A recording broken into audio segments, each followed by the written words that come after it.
CTV News at 11:30 with Ian Campbell and Rick Wyman with weather. Well, good evening. Thanks for staying up with us. We begin once again tonight in Sault Ste. Marie, where news of layoffs at Algoma Steel yesterday has turned to frustration for many in the community. CTV's Corey Nordstrom starts us off tonight. It was not the layoffs at Algoma Steel that were the surprise yesterday. It was the timing. The company was on its way to a newer, greener way of steelmaking, and the move to an electric arc furnace would mean less staffing. Company officials say these layoffs were a year in advance because of complications from tariffs. $500 million in funding from both upper levels of government was announced in August, and to the frustration of union leaders, job protections were not part of that deal. I did voice my opinion that I think any money that's coming out of taxpayers' pockets should protect jobs, should protect the people that are paying those taxes. Unfortunately, that wasn't the decision at the end. The government let us down in the sense that there was funding provided without any conditions, and the condition should have been that there had to be mitigation strategies. And some of the strategies were retraining. Algoma Steel officials were standing by the support they received despite the layoffs. In a statement, President Michael Garcia said, in part, "I want to commend the Prime Minister and his government for the continued support of Algoma Steel and the Canadian steel industry. I would also like to acknowledge the unwavering commitment of Premier Ford and his government to our sector and Algoma in particular." For DePratt, frustration goes beyond the government, saying that union reps negotiated for some of that training to be done in-house. We negotiated a mitigation strategy in a letter of agreement, which wasn't implemented. We repeatedly asked that it be implemented, and it wasn't, and it isn't to this day. The company is now saying through lawyers in arbitration that the mitigation strategies expired on July 31st, 2025, and that is simply not correct. Algoma Steel officials did not respond to an interview request for this story. Corey Nordstrom, CTV News, Sault Ste. Marie. And the Federation of Northern Ontario Municipalities, in a joint statement with the Northwestern Ontario Municipal Association, offering condolences to workers. FNOM President Dave Plourde saying, "We will continue to advocate for a strong, stable steel sector and for the return of these jobs as quickly as possible." While Rick Dumas, president of NOMA, adding they remain committed to working with all orders of government to see this trade war resolved, industry stabilized, and good-paying jobs restored to Sault Ste. Marie. In other news, two mining giants are joining forces on a copper project in Sudbury. Valley Limited and Glencore have announced plans to work together to develop a brownfields copper project on adjacent properties in the Sudbury Basin. The plan is to mine both companies' underground deposits using an existing shaft at Glencore's Nickel Rim South mine. Once the early work is complete, the companies will be equal partners in the joint venture. The project is estimated to produce 880 kilotons of copper over 21 years. Well, new tonight, the union representing nearly 1,000 workers at the North Bay Regional Health Centre hosted a town hall forum this evening with members of the public about the looming job cuts at the North Bay Regional Health Centre. CTV's Eric Tashner reports. Provide proper care. A fired-up Michael Hurley isn't letting the North Bay Regional Health Centre or the Ford government off the hook. The hospital is swamped. It's got wait times that are above the provincial average in the ERs. Speaking to a packed house, union leaders and members of the public are demanding the province address the hospital staffing crisis. I know so many people avoid going to the emerge now, because it's almost impossible to get service. 40 hospital job positions are being cut as part of several measures. Management looks to tackle a $5.6 million budget deficit. Jobs affected include 13 nursing positions, a handful of registered practical nurses, PSWs, clerical staff, a pharmacy technician, and a patient food service worker. Well, if they found $650 million to build a parking garage for a for-profit spa, they can find $5.6 million. While the province and the hospital continue to maintain the layoffs won't impact patient care, union leaders say they see chronic understaffing and a high burnout rate within the hospital's walls. According to CUPE's data, the hospital must add 120 workers annually to keep up with growing patient volume. You see people in stretchers in the hallways, there's no beds.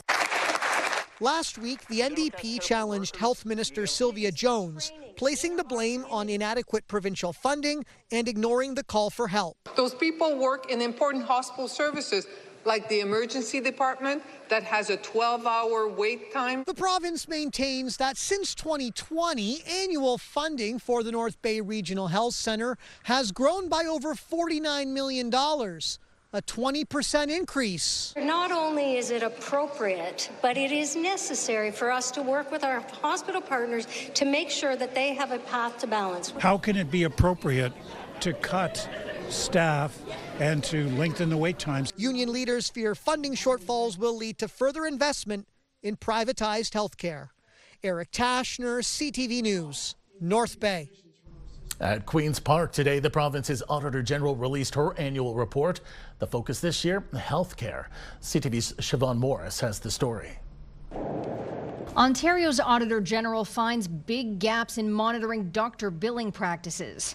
In her annual report, Shelley Spence flags physicians putting in for over 100 hours in just a day, 365 days of work a year, and far more than their peers, sometimes all three. Those were all very shocking to me. The government estimates anomalies could cost taxpayers in the ballpark of $500 million a year. If there is waste in the billing system, and we're not saying there is, we're just saying it needs to be reviewed. And if it could be recovered, you could use that money to hire more family physicians. The parliamentary assistant to the Minister of Health, dismissive of eyebrow-raising bills. Well, no, we're not. Maybe you're talking about hypotheticals. I'm talking about an actual process. He explains healthcare and its billing system are complex. So we need not automatically jump to an assumption. The Ministry of Health says the problem cases the auditor identified are being investigated. This isn't really about the individual doctors as much as it is about the fact that the government refuses to put enough people in charge of monitoring these things. The auditor also flags a lack of collaboration and planning on getting Ontarians linked to primary care. While the province has boasted about clearing half of a waiting list, Healthcare Connect is failing to meet the moment. Ontario health teams are saying it's not working, patients are not using it, family doctors are not using it. Spence notes that only about 11% of those without a doctor are using the service. Maybe if you advertised that it's available to people, it might start working. Ontario hasn't updated its communication plan to tell doctors and patients about the program in a decade. For generations. This was the biggest year on record for government advertising, $112 million through the end of March. 38% of that bill covered ads the Auditor General describes as being mostly to foster a positive image of progressive conservatives. It's important both before or after an election cycle for the public to be informed with nonpartisan government advertising. That is what we're doing. That is what we're committed to. A rule change by the previous Liberal government allowed this kind of advertising. That was the wrong thing to do. It makes me mad. Not as mad as I am about the way they're spending money right now. The government's defending disorganized management of its PPE stock, something that's led to $1.4 billion worth of gloves, masks, and gowns. Literally being thrown away. Blown up in smoke. The auditor says some of this stuff expired or was purchased post-pandemic in long-term contracts. The gear not always fitting the needs of the people who use it. Yeah, well, I guess I would ask a question. Would you like substandard PPE to be used with your children? Siobhan Morris, CTV News. North Bay police are asking for the public's help after a Facebook marketplace transaction turned into a robbery. Police say a buyer met with the seller at a residence in the 800 block of Jane Street, November 27th, around 5:30 p.m. The buyer took two items worth $10,000. Someone intervened and was assaulted before the suspect left the scene in a dark-colored Kia SUV driving down Jane Street toward Gormanville Road. We have more on this story on our website at CTVNewsNorthernOntario.ca.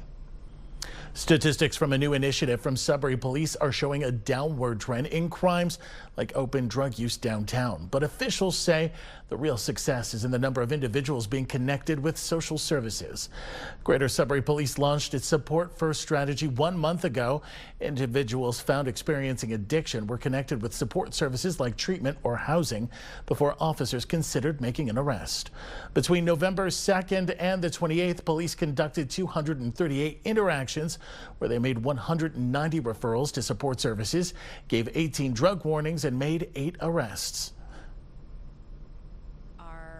Involve people who are chronically non-compliant during this initiative, and as well some of them are involved in drug trafficking. Really, that's what we needed, was those stricter standards. I think that's going to continue. You're not allowed to drink alcohol in the street, not allowed to smoke in the park. Exceptions were being made for people that might be struggling, but at the same time it's not a safe condition for others. So resetting some of those boundaries has been really important. The Support First strategy was only meant to be a 4-week initiative, but Deputy Chief Hiltz calls it a springboard to a new area within GSPS, adding they'll be continuing the initiative in some way throughout the winter and into 2026. A traffic stop for stunt driving led to the arrest of 3 people from Southern Ontario for drug trafficking near Kirkland Lake. OPP say they caught the driver doing 141 kilometers an hour on Highway 11 in Grenfell Township in October.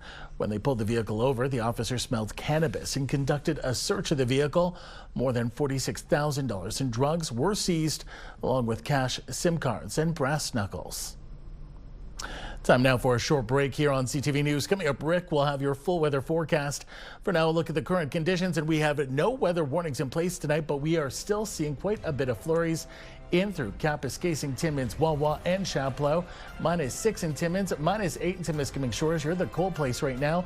0 in Sault Ste. Marie, -3 in Elliott Lake. We see some clouds over the Trans-Canada. We'll have more in a moment.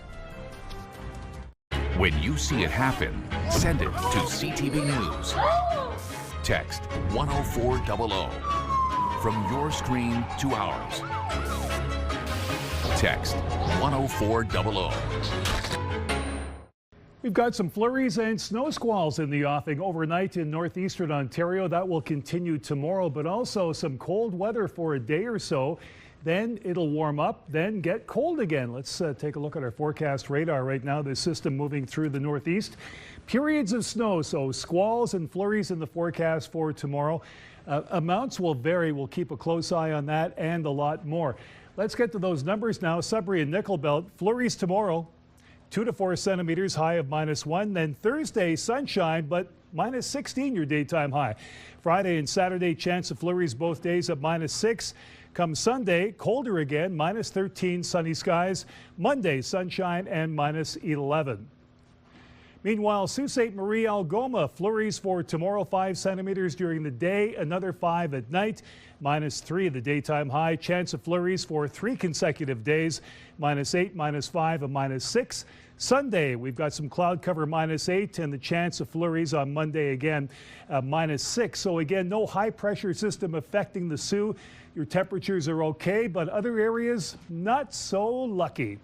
Here we go. Timmins, Cochrane, Kapuskasing, squalls and flurries tomorrow, 5 to 10 centimeters, -6, dropping down to -25 tomorrow evening. Thursday, sunny skies, a high of only -16, flurries for a couple of days, -7, -10. Here we go again. Colder weather. Sunday, Monday, -17 and -14, your daytime highs. Even those evening lows are, well, -22, -24.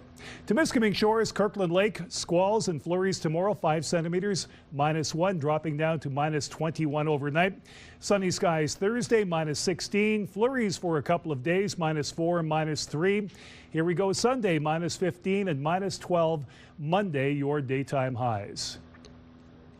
North Bay, West Nipissing, flurries tomorrow, 5 to 10 centimeters, a high of only 1. Then the cool down of -16 tomorrow evening. -17 your high on Thursday, sun and cloud, chance of flurries a couple of days. Sunny skies on Sunday, -13 your high, and Monday more sunshine at -11. So Ian, make sure you have that winter jacket out of the closet right now because you'll need it with some colder days coming up over the next week or so. Back to you. I've got it ready. Thanks, Rick. Well, the Cochrane District Paramedic Service now has a plan in place to hire Australian paramedics. Officials say there's no immediate need to fill local vacancies, but they want to have a backup plan if local and regional applicants fall short. CTV's Lydia Chubak reports. 2, 3. The chief of paramedic services for the Cochrane district says when he needs to find more paramedics, he may turn to the international community. Mark Renault says due to some political changes with the United States and England, there is a surplus of paramedics and other healthcare workers in Australia. They're very qualified. There's a 3-year program through Monash University in Australia that leaves them very qualified to come and work here.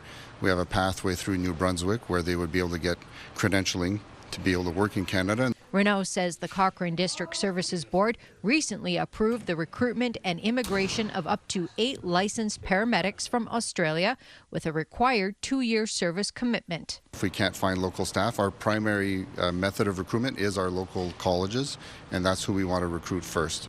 Renault says the part-time pool is lower at this time than he'd like, and he wants to have those positions filled 100% of the time. Northern College officials applaud the Cochrane District Paramedic Services initiative and add there is no better time than now to become a paramedic since the province continues to offer a stay and learn grant.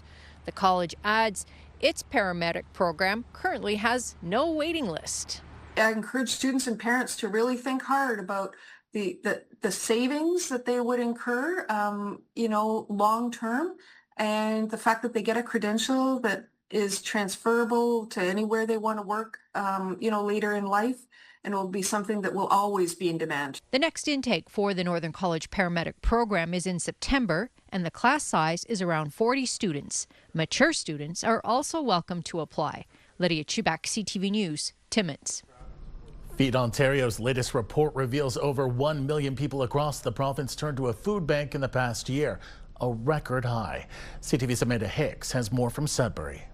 When food bank visits go up, communities feel the pressure. The demand for help across the province is shattering records. The 2025 Hunger Report marks the 9th year in a row food bank usage has been on the rise. We've reached another all-time record high of more than 1 million people accessing our services, over 8.7 million times this past year. What is most concerning, Stewart says, is the major shift in who is now seeking help. 1/3 of those who accessed our services this year were doing so for the very first time.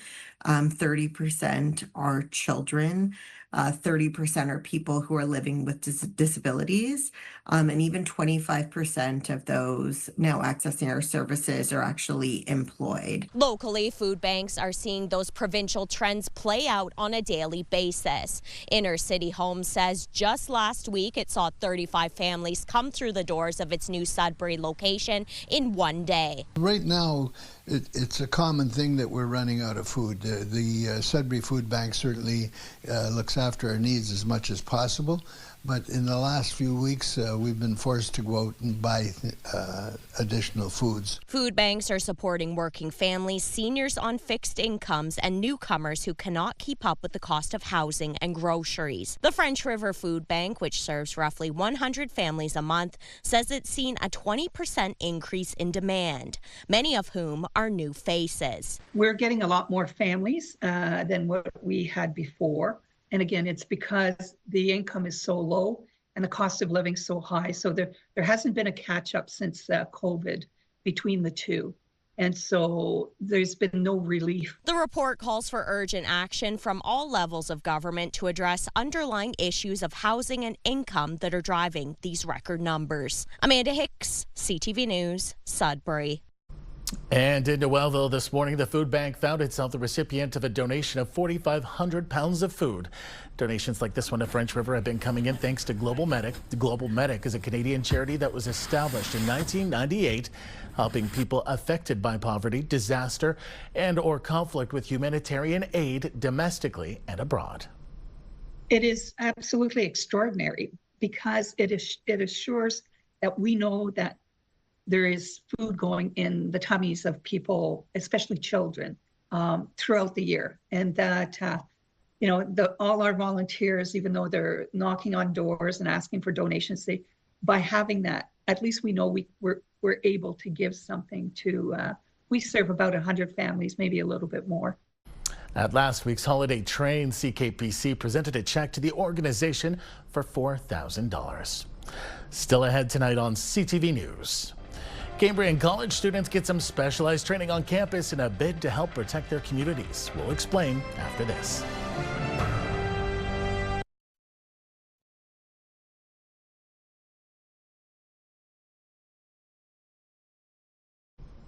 For the first time, a specialized training trailer was at Cambrian College in Sudbury today.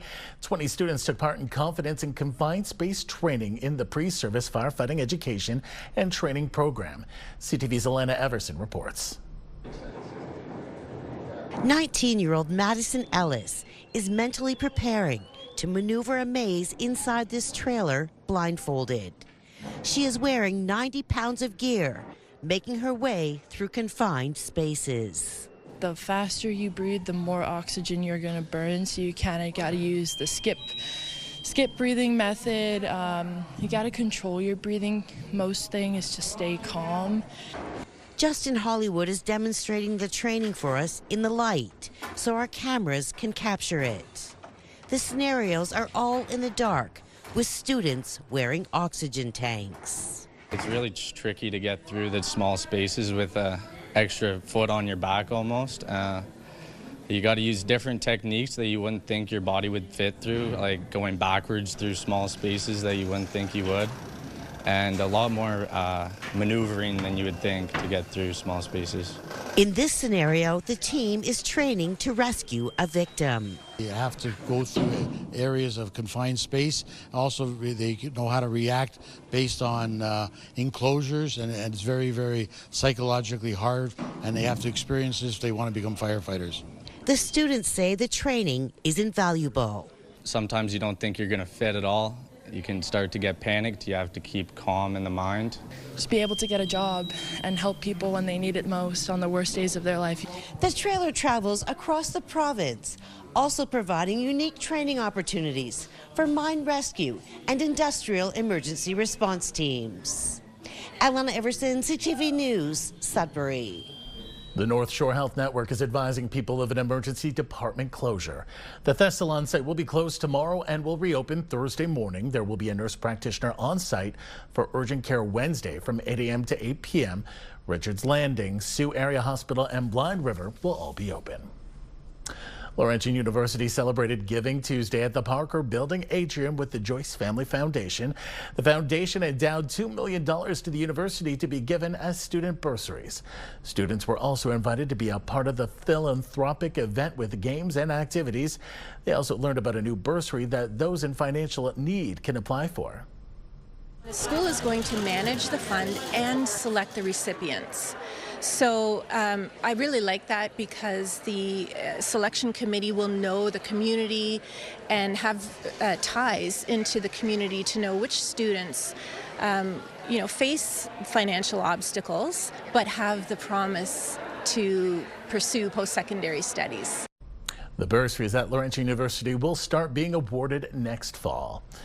Finally, for us tonight, our CTV studio will be full of activity as the 77th CTV Lions Children's Christmas Telethon hits the air at 2 p.m.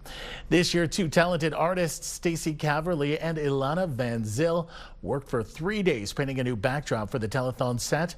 The giant canvas took 4 gallons and 11 quarts of paint to complete. While they've worked together in the past, they say this was a new experience. Sent us a bit of a reference photo, and because Alana and I have painted together before, we know each other's strong points. We sort of took that plan and went with it, but added some more color and some more Christmas balls and just sort of did what we knew we could do. It's quite wonderful to know that we're helping the larger community as well as some children out in the world, and that our talents can be used in a positive way. And a huge thank you goes out to our talented painters as well as IATSE for funding them and Skakun Home Hardware in Sudbury for supplying the paint. We leave you tonight with a little video showing you how all the hard work came together. You'll want to see this. And just a reminder, you can catch us this weekend on Sudbury and Sault Ste. Marie television, also online at CTVNewsNorthernOntario.ca. We hope you tune in. Thanks for watching. Good night.